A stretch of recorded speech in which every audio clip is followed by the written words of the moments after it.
ஒருத்தெல்லாம் இருக்கான் நம்முடைய இளைஞர் ஒருவன் கோவிந்தராஜன் என்கின்ற ஒரு இளைஞன், நாமக்கல் மாவட்டம் திருச்செங்கோட்டில் பிறந்த ஒரு பட்டதாரி இளைஞன். அந்த இளைஞன் வாழுக பொழுது அவன் என்னென்ன ஆசை வைத்திருப்பான். அவன் என்ன செஞ்சான்? ஒரு நான் தலித், அதாவது தலித் அல்லாத ஒரு பெண்ணை காதலிக்கிறான். காதல் இயற்கையானது, அது நாய்க்கும் வரும், மாடுக்கும் வரும், யாருக்கு வேணா காதல் வரும். காதல் ஒரு இயற்கை. அதான் சொல்லுவாங்க, love is not a culture, love is nature சொல்லுவாங்க. லவ் என்பது, காதல் என்பது கலாச்சாரம் அல்ல, அது ஒரு இரண்டு மனிதருக்கு முன்னாடி ஒரு அன்பை பகிர்வதற்கான ஒரு செயல். இரண்டு பேருமே காதல் பண்றாங்க, ஒரு ரெண்டு பேருக்கும் பிடிச்சிருச்சு. பிடிச்ச ஒரு மலை மேல நாமக்கல் மாவட்டம் திருச்செங்கோடு வட்டம் அட்டநாதீஸ்வரர் மலையில ரெண்டு பேரும் பேசிக்கிறாங்க. பேசிட்டு இருக்கிறத அங்க ஒருத்தர் இருக்கான். அங்க நாமக்கல் மாவட்டத்தில் யுவராஜன் என்ற ஒரு கோழித்திருடன், ஈவு கோழித்திருடன், சாதி ரீதியாக சங்கத்தை வைத்து எவனெல்லாம் இந்த மண்ணில் காதலிக்கிறானோ, எவனெல்லாம் தலித்தை ஆதரிக்கிறார்களோ, யாரெல்லாம் தலித் மக்களுக்கு ஆதரவாக இருக்கிறார்களோ தேடி தேடி கொலை செய்த கும்பல். அவன் பேர் யுவராஜ். அவன் இன்னைக்கு பரவல்ல வெளியே வரான். பாத்தீங்கன்னா அப்படியே வான வேடிக்கையா போறான். தமிழ்நாட்டில் கேவலம் இது. ஒரு தலித் இளைஞன் கழுத்தை அறுத்து கொலை செய்யப்பட்டிருக்கிறான்.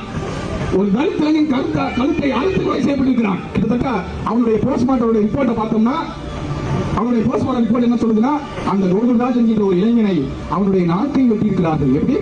அவனுடைய நாக்கை துண்டிக்க அறுத்து கொலை செய்திருக்கிறான். அந்த சாதி வெறியில் அவனுடைய நாக்கை கொலை செய்த அளவுக்கு அவனுக்கு என்ன ஒரு வெறி சொல்லுங்க.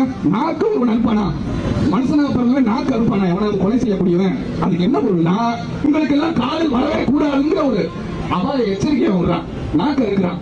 நான் சொல்லுகிறேன், தூத்துக்குடி மண்ணில் சொல்லுகிறேன், இதுவரை பல கோகுல்ராஜை நாங்கள் பலிகொடுத்திருப்போம், பல தமிழரசனை நாங்கள் பலிகொடுத்திருப்போம், நாயக்கன் கொட்டாயை எரிக்கப்பட்டிருப்போம், எங்களுடைய சேரிகள் எரிந்து நாசமாக ஒரு காலத்தில் இருந்திருக்கலாம். ஆனால் இன்றைக்கு எங்களுடைய இளைஞனுடைய நகை கிண்டை கூட எவனும் சொல்ல முடியாது. இது தமிழ் புலிகளின் காலம். மிரட்டுனா உருட்டுனா அடிச்சு நீ விரட்டுனா மிரள மாட்டோம் நாங்க தமிழ் புலிகள்.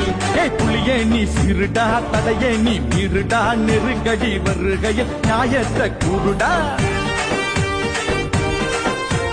பெரியார பாருடா, அம்பேத்கர கேளுடா, களத்துல இவங்கள ஜெயிச்ச பஞ்சாருடா. திடுன்னு தரலுங்கடா, கிடுகிடுன்னு கிளம்புங்கடா, கடகடன்னு இடியனவே கருத்து வெடி கொளுத்துங்கடா.